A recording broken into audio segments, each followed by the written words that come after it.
সবিলাহু feel বাহারে সারাবা, সুরঙ্গ করে নিজে নিজে কোথায় চলে গেছে? পানিতে।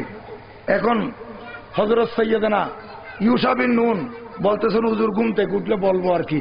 এখন হযরত মূসা আলাইহিস সালাম ঘুম থেকে উঠেছেন, ইনি ভুলে গেছেন বলার জন্যে। মূসা আলাইহিস সালাম বলতেছেন চলো, দেরি হয়ে যাচ্ছে। আবার একসাথে রওনা হয়ে গেলেন।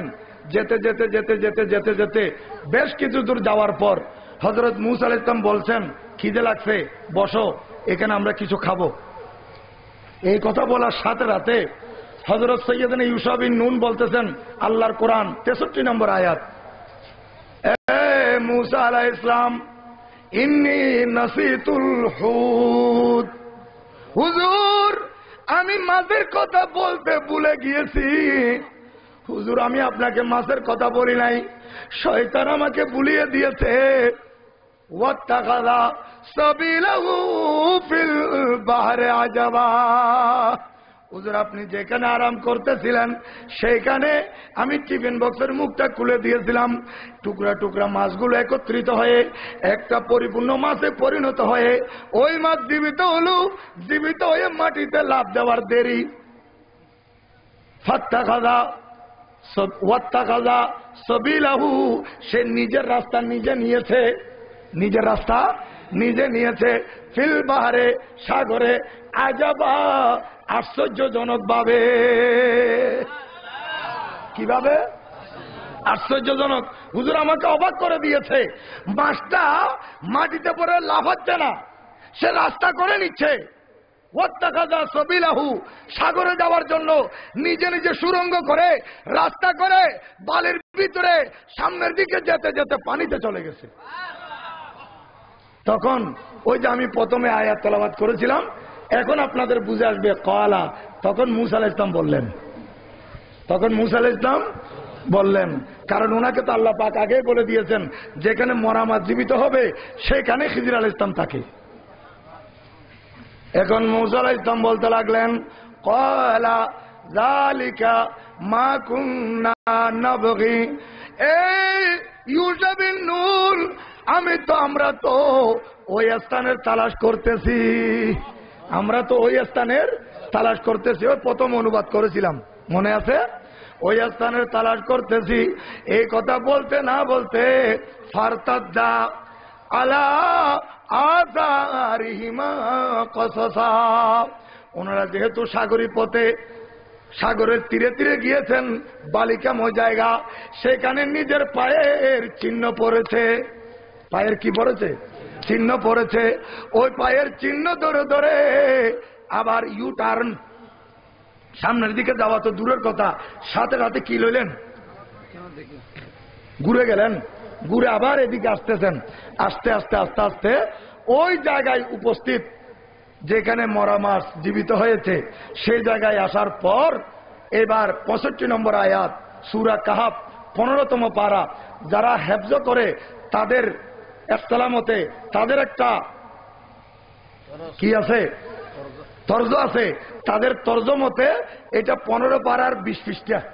এটা হাফেজি তর্জ, হাফেজি নিয়ম। 15 পারার কত পৃষ্ঠা? 20 পৃষ্ঠা। আল্লাহ পাক সুবহানাহু ওয়া তাআলা বলেন, আবার যখন ঘুরে আসলেন ওনারা দুইজন, ফাওয়াজাদা আবদাম মিন ইবাদিনা, এই দুইজনেই আমার ওই বন্দাকে পেয়ে গেলেন, যে বন্দা আবদান, আমার খাস বন্দা, আমার বিশেষ বন্দা।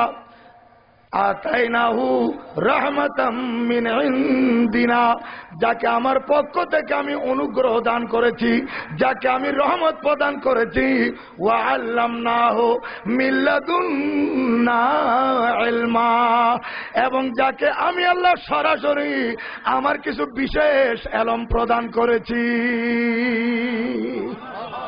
আমি আল্লাহ কিছু বিশেষ ইলম ওনাকে প্রদান করেছি, ওনাকে ওনারা পেয়ে গেলেন। যাই হোক, এভাবে যদি আমি বলতে যাই এটা অনেক লম্বা ঘটনা, কিন্তু আমি আজকে আপনাদের খেদমতে এই ঘটনা বলা উদ্দেশ্য নয়, মূল কথাটা আমি কি বুঝাইতে চাচ্ছি দেখেন। এখন মূসা আলাইহিস সালাম এবং ইউসা বিন নুন ওনারা দুইজনেই আবার সেখানে এসে হযরত খিজির আলাইহিস সালামের কি পেয়েছেন? সন্ধান পেয়েছেন। ওখানে অনেক কথাবার্তা হয়েছে। আমার কথা হচ্ছে, সন্ধান যেখানে পেয়েছে সেখানে প্রথমে মরা মাছ, শুধু মরা মাছ নয়, এটা তো টুকরা টুকরা করা মাছ, আবার বুনা মাছ, এটা জীবিত হওয়া। কিভাবে জীবিত হলো?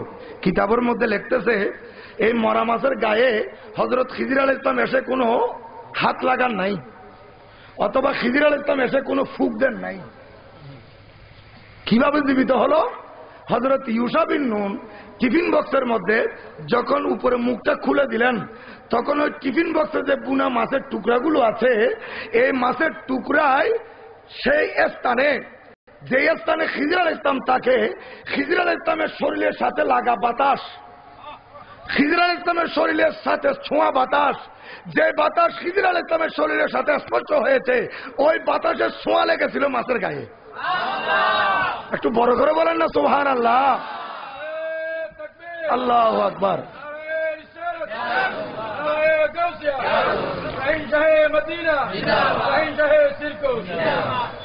দেখেন, ওই বুনা মাছের ছোঁয়া লেগেছে, বুনা মাছে খিজির আলাইহিস সালামের শরীরে লাগা বাতাসের ছোঁয়া লেগেছে, অথবা যেখানে দুইটা সাগর এক জায়গায় মিলিত হয়েছে, ওখানে জোয়ার ভাটা তো থাকবে।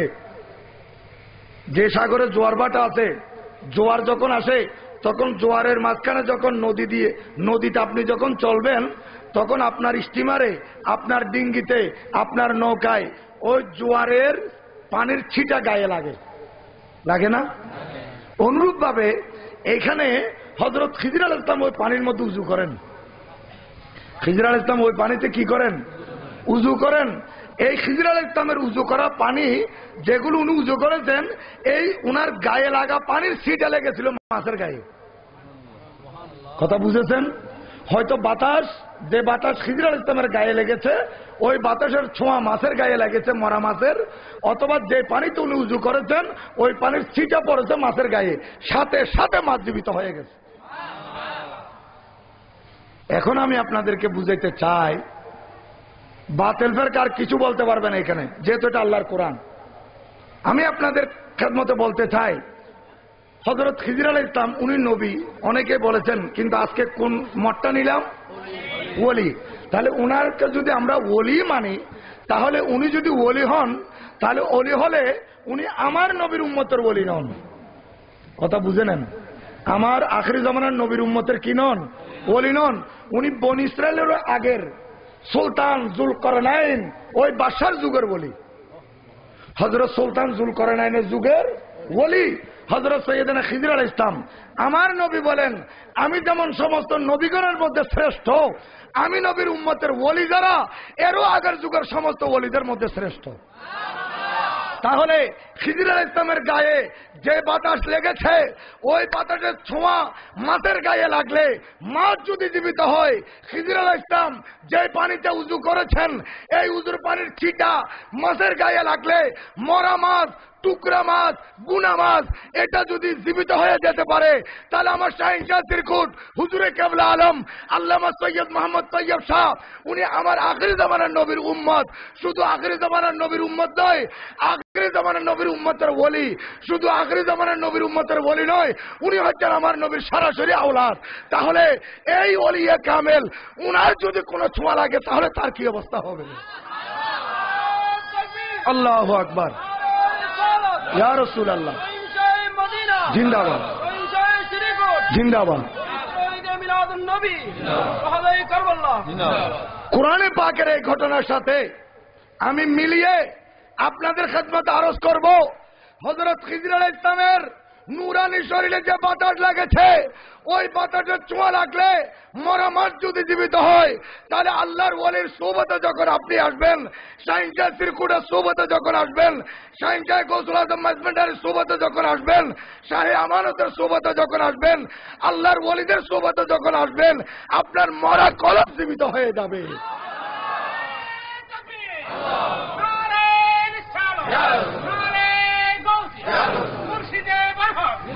এভাবে আমি আমার হুজুরে কেবলা আলমের অনেক করামত দেখেছি। আমার হুজুরে কেবলা আলমের বাংলাদেশের শেষ সফর হচ্ছে, ইতিহাস কি আর লাগবেন, ইতিহাস শেষ সফর হচ্ছে 1986 ইংরেজি। কত? 1986।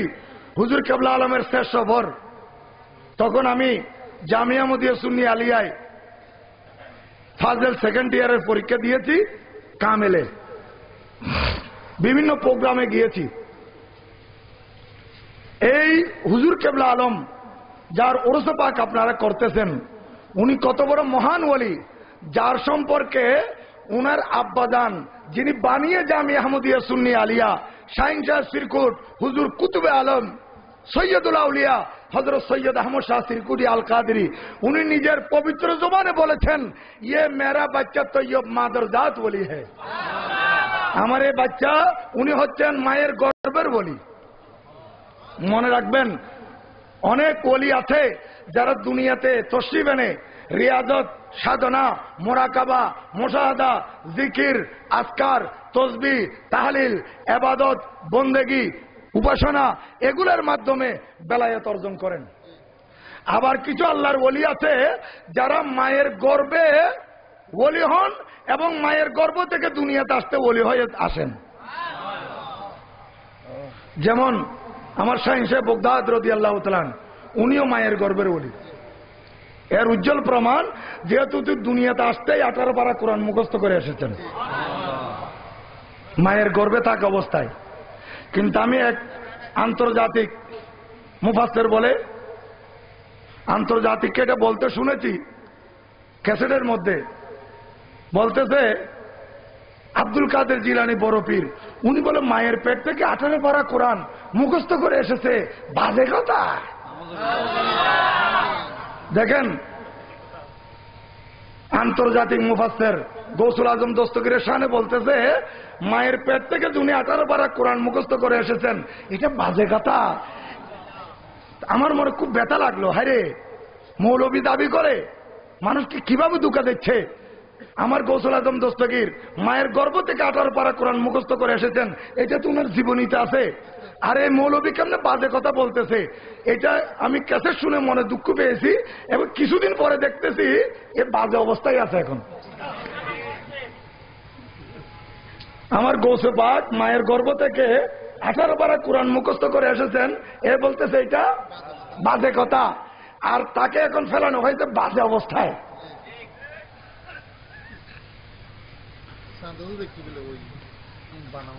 খাজা গরিব নওয়াজ রাদিয়াল্লাহু তাআলা, উনিও মায়ের গর্ভের ওলি। আবার বরপিসা হুজুর, উনিও সৈয়দ বংশের আওলাদ। খাজা গরিব নওয়াজ, উনিও সৈয়দ বংশের আওলাদ। আমার হুজুর কেবলা আলম, উনিও সৈয়দ বংশের আওলাদ। হযরত কেবলা গৌসুল আজম মাজমান্ডের, উনারও সৈয়দ বংশের আওলাদ। ওলি অনেক আছে, অনেক আউলিয়া আছে যারা সৈয়দ বংশ নয়, আছে না? অনেকে সৈয়দ বংশ নয়, এরকম আছে। কিন্তু এদের বেলায়েতকে কি আপনি অস্বীকার করতে পারবেন? আর সৈয়দ বংশ না হলে কে ওলি হতে পারবে না, এরকম কোনো কথা আছে? নাই। কিন্তু এখন কিছু কিছু লোকদেরকে দেখা যায় যে জীবনে কোনোদিন সৈয়দ দাবি করে নাই, কিন্তু আমার হুজুরে কেবলা আলমের শান যখন দেখেছে, আওলাদ রাসূল যখন বলা হচ্ছে, মানুষ যখন সেদিকে ঝুঁকে পড়েছে, বুড়া বয়সে এসে সৈয়দ হয়ে গেছে। আছে না? বুড়া কালে সৈয়দ বানাওট। যারা নবীর বংশ নয়, এ ধরনের লোক নবীর বংশ দাবি করে, এদের উপর অভিশাপ। মুসলমান খাজা গরিব নওয়াজ, উনিও মায়ের বংশের, মায়ের গর্বের বলি। উনি আওলাদ রসুল নজিবুত্তর বাইন, মায়ের দিক থেকে, বাবার দিক থেকে। খাজা গরিব নওয়াজ যখন মায়ের গর্ভে আছেন, আজকে মাইকের আওয়াজের মাধ্যমে আমার যত মা বোনেরা আমার তকরির শুনতেছেন, আমি আপনাদের কাছে অনুরোধ করব, এই হাটহাজারী থানা, ফটিকছড়ি থানার এলাকার মা বোনেরা, আপনারা এই কথা মনে করবেন না যে ওলি আসার দরজা বন্ধ হয়ে গেছে, এই কথা আপনারা ধারণা করবেন না। আরে ওলি তো কিয়ামত পর্যন্ত আসবে। আপনি মহিলা, আপনি মায়ের জাতি, আপনার পেটে যদি একজন ওলি আসুক এই ধারণা আপনি করেন, তাহলে আপনাকে আমার বরপিসা হুজুরের মার মতো চলতে হবে, ঠিক কিনা? আপনাকে হযরত রাবিয়া বসরি রাদিয়াল্লাহু তাআলার জীবনে অনুসরণ করতে হবে, আপনাকে আমার খাজা গরিব নওয়াজের জীবনে, মায়ের জীবনে অনুসরণ করতে হবে। শাহিন শাহ সিরকুটের মা কিভাবে চলেছেন, আউলিয়া ইকরামের আম্মা জানেরা কিভাবে চলেছেন, সেদিকে আপনাদেরকে লক্ষ্য রাখতে হবে। হয়তো আপনারা সেইভাবে যদি চলেন আপনাদের পেটও ওলি আসবে। খাজা গরিব নওয়াজের আম্মা উনি বলেন, আমার বাচ্চা যখন আমার গর্বে, আমি গভীর রাতে তাহাজ্জুদের নামাজ পড়তে উঠি। মা বোনেরা, তাহাজ্জুদের নামাজ অনেক ফজিলতের ইবাদত, অনেক ফজিলতের ইবাদত। এই তাহাজ্জুদের মাধ্যমে বেলায়েত পাওয়া যায়, কারণ এটা হচ্ছে ওভারটাইম। 5 ওয়াক্ত নামাজ এটা আবশ্যক, এটা কম্পালসারি ডিউটি, এটা করতেই হবে, ঠিক না? কিন্তু 5 ওয়াক্ত নামাজ পড়ার পর আবার গভীর রাতে যখন আপনি উঠে তাহাজ্জুদের নামাজ পড়বেন, তখন আমার আল্লাহ প্রথম আসমানের দিকে শুভনীয় পন্থায় এসে বন্দাকে বলে, বন্দা তুই যে গভীর রাতে সারা পৃথিবী ঘুমাচ্ছে, ঝিমঝিম করতেছে, কিন্তু তোর চোখে ঘুম নাই, তুই আল্লাহ আল্লাহ করতেছিস, আমি আল্লাহকে ডাকতেছিস, বল তাহাজ্জুদের নামাজ পড়ে তুই মুনাজাত করতেছিস, তুই কি চাস? সেই সময় যদি বলে, আল্লাহ তুমি আমাকে তোমার বন্ধু করে নাও, আল্লাহ পাক তাকে বেলায়েত দিয়ে বন্ধু করে নিবে। সুবহানাল্লাহ। এজন্য ডক্টর ইকবাল আলাইহির রহমা বলতেছেন, আত্তার হো রুমি হো राजी हो गजाली हो कुछ हाथ नहीं आता बे आ सहर गाही मरहबाया।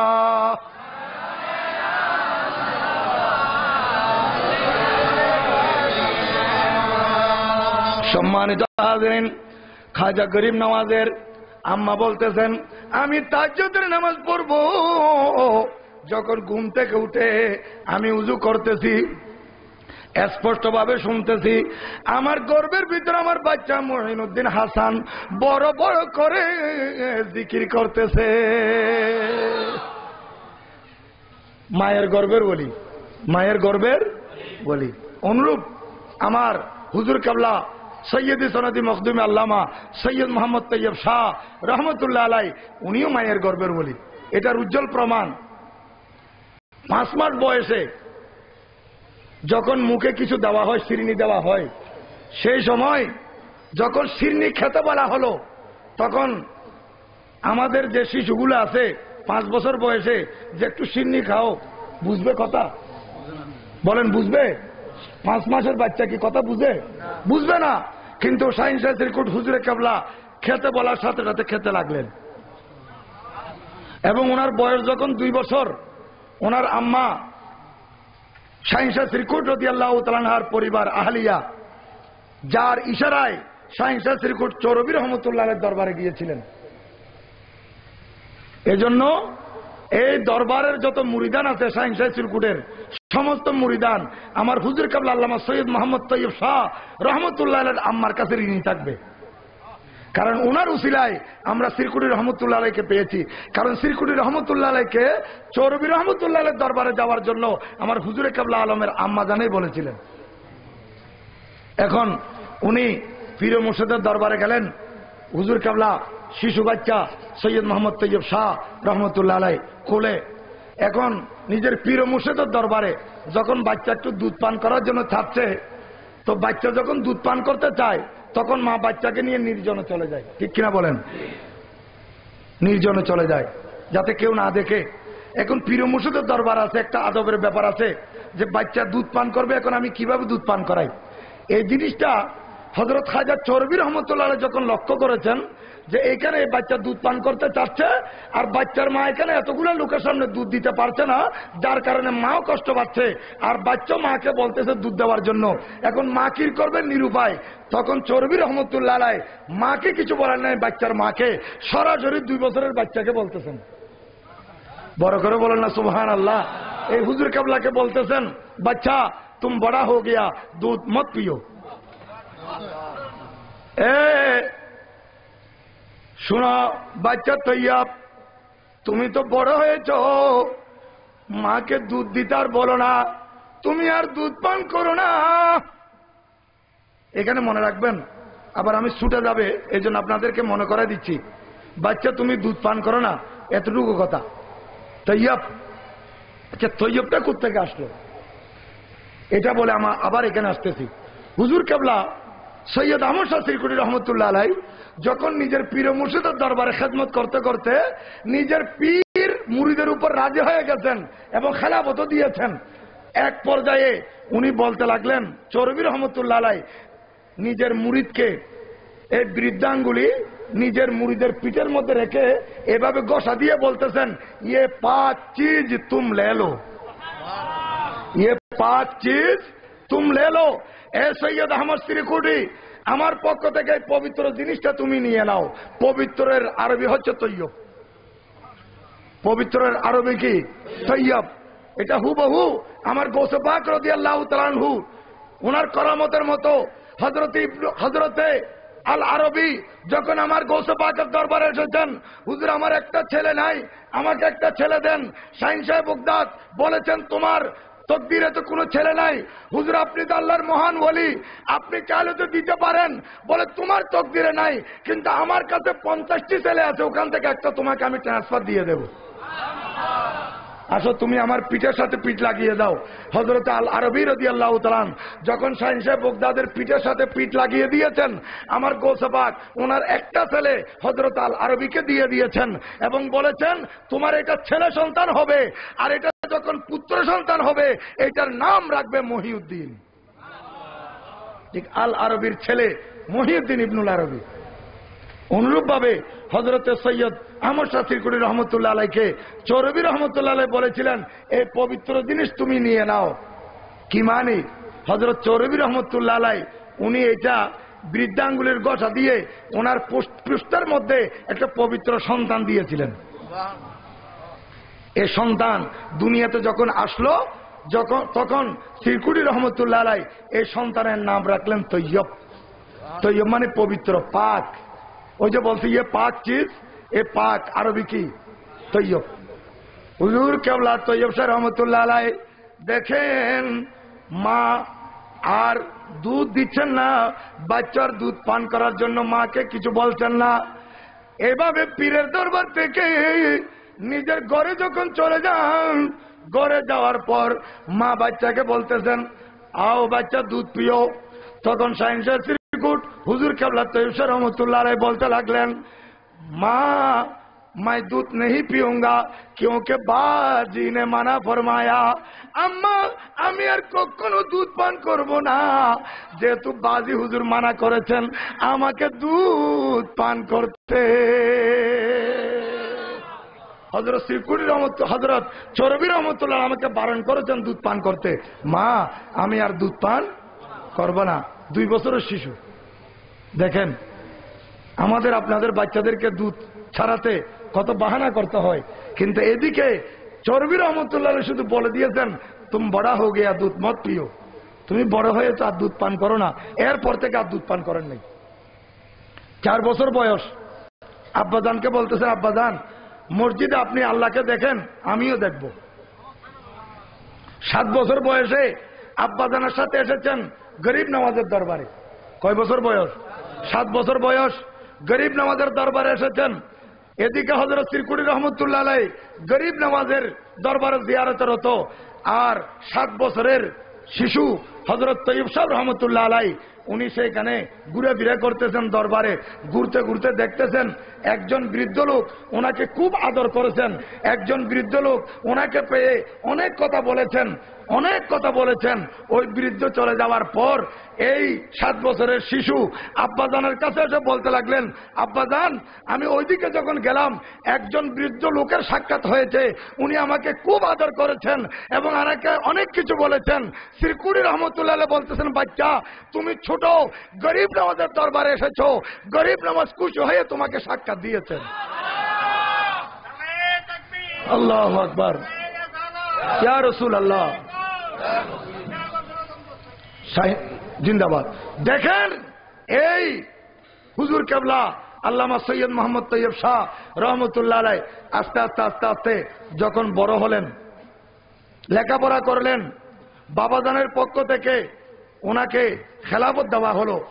আমার হুজুর কেবলা আলমকে খেলাফত দিয়েছেন 1958 ইংরেজিতে। কত ইংরেজি মনে রাখবেন? 58 ইংরেজিতে চট্টগ্রামে, হ্যাঁ চট্টগ্রামে খেলাফত দিয়েছেন। 58 ইংরেজিতে। তখন আমার বর্তমান হুজুর কেবলার বয়স ছিল মাত্র 16 থেকে 17 বছর। বর্তমান হুজুর কেবলার বয়স কত ছিল?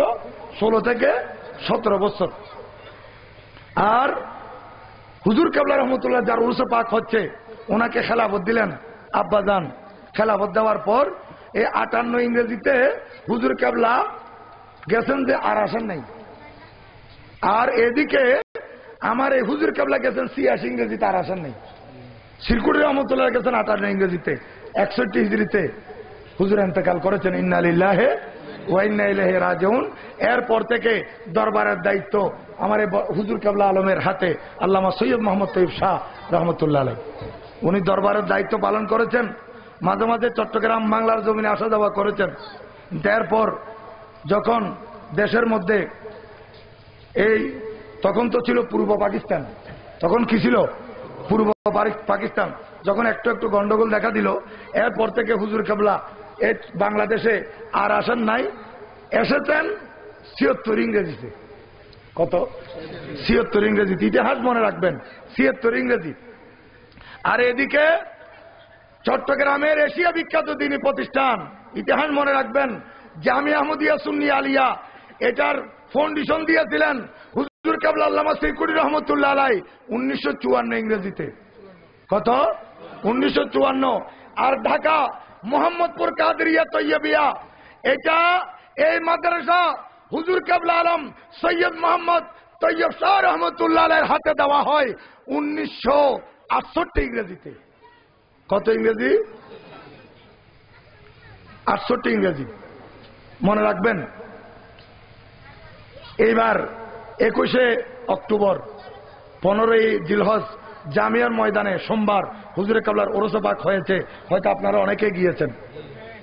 সেখানে সুবহানিয়া আলিয়া মাদ্রাসা শাইখুল হাদিস, আপনাদের সুপরিচিত আল্লামা মৌলানা কাজী মঈনুদ্দিন আশরাফি মদ্দাজিল্লুল আলীর একটা কথা আমার খুব মনোমত হয়েছে। উনি অথচ আমার হুজুরে কেবলার মুরিদ নন, উনি আশরাফিয়া সিলসিলার। উনি কোন সিলসিলার?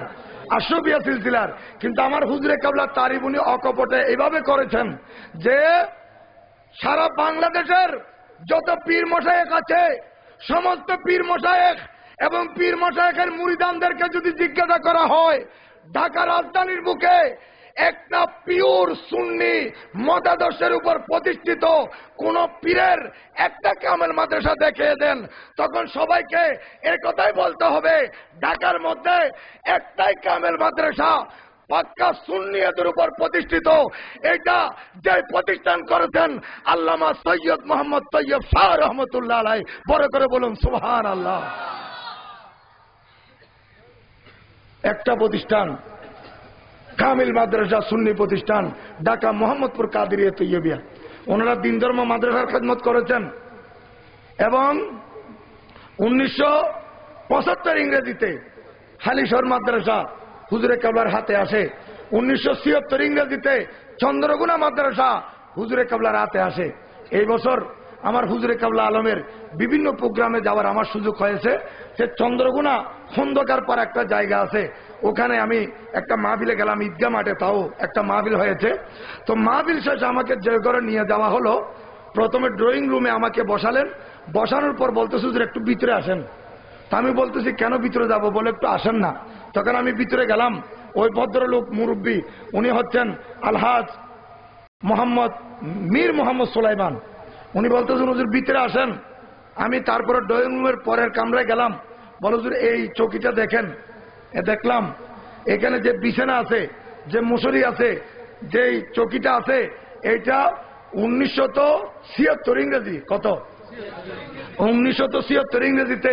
আমি হুজুরে কেবলা যখন চন্দ্রকোনা মাদ্রাসা এটা হাতে নেওয়ার জন্য আসছেন, আমি নাস্তার দাওয়াত দিয়েছিলাম। হুজুর কেবলা এখানে নাস্তা করেছেন, এখান থেকে গিয়ে চন্দ্রকোনা মাদ্রাসা উদ্বোধন করেছেন এবং চন্দ্রকোনা মাদ্রাসা উদ্বোধন করে হুজুর কেবলা বলেছেন আমি আজকে চট্টগ্রাম শহরে যাব না, আমি ওখানে থেকে যাব যেখানে নাস্তা করেছি। দেখেন, আবার চন্দ্রকোনা থেকে ওই ঘরে এসে হুজুর কেবলা ওখানেই থেকেছেন। ওই ভদ্রলোক হুজুরে কেবলার চোখে এখনো রেখে দিয়েছেন, বিছানা এখনো রেখে দিয়েছেন। কোথায় 1976 আর কোথায় 2013 সাল, কত বছর গেছে দেখেন। এখনো যে বদেনায় হুজুর উজু করেছেন ওই বদেনাটা ওইটা রেখে দিয়েছেন তবরক হিসাবে। আমি এগুলো দেখার সৌভাগ্য নসিব হয়েছে আমার। আজকে কোন হুজুরে কেবলা আলমের ওরসে পাকে এসেছেন? 24 তারিখ 21 তারিখ জামিয়ায় ওরসে পাক হয়েছে, 24 তারিখ বৃহস্পতিবার বানুর বাজার মাদ্রাসায় মোহাম্মদী আহমদিয়া সুন্নিয়া সীতাকুণ্ড থানার মধ্যে আছে আমার হুজুরে কেবলা আল্লামা সৈয়দ মোহাম্মদ তৈয়ব শাহ রহমতুল্লাহ আলাই। এটা 1983 সালে এটার ফাউন্ডেশন দিয়েছেন। কত সালে? 83 সালে এটার ফাউন্ডেশন দিয়েছেন। আমি সেখানে উপস্থিত ছিলাম। হুজুরে কেবলা নিজে ইটাটা নিয়ে এটা ফাউন্ডেশন দিয়েছেন। কত সালে? 1983-তে। আর এইবার হুজুরে কেবলার ওরসে আমিও গেলাম ওয়াজ করতে। আমাদের জামিয়ার অন্যতম ফকি আমার ওস্তাদ আল্লামা কাজী মৌলানা আব্দুল ওয়াজেদ সাহেব গিয়েছেন। তা আমরা তো ওয়াজ করে তবরক খেয়ে চলে আসছি। পরের দিন ওখান থেকে আমার কাছে ফোন আসে 25 তারিখ গত মাসের। গত মাস কোনটা গেছে? অক্টোবর না? অক্টোবরের 25 তারিখ আমার কাছে ফোন আসে যে হুজুর একটা আশ্চর্য ঘটনা। কি? যে গতকাল তো আপনারা তবরুক খেয়েছেন। যে খেয়েছি। তা আমরা কিছু তবরুক আমাদের ভাইদের কাছে পাঠিয়েছি। তোর মধ্যে আমাদের সীতাকুণ্ড থানার যিনি এমপি সংসদ সদস্য এবিএম আবুল কাসেম সাহেব, ওনার ছোট ভাই আলহাজ মোহাম্মদ জাফর, উনি আমার হুজুরে কাবলার মুরিদান। এমপি সাহেব কিন্তু আমার হুজুরে কাবলার মুরিদান নয়, উনি হালি সর্দারবারের মুরিদান। কিন্তু ওনার ছোট ভাই আলহাজ মোহাম্মদ জাফর আমার হুজুরে কাবলার মুরিদান। ওনার কাছে তবরুক পাঠানো হলো। তো ওনার কাছে যখন তবরুক পাঠানো হলো রাত্রে, উনি বাচ্চাদেরকে নিয়ে তবরুক যখন খেতে বসেছেন, ওনার মেয়ে বলতেছে আব্বা দেখো এখানে এই গোস্তর মধ্যে আরবি লেখা দেখা যাচ্ছে।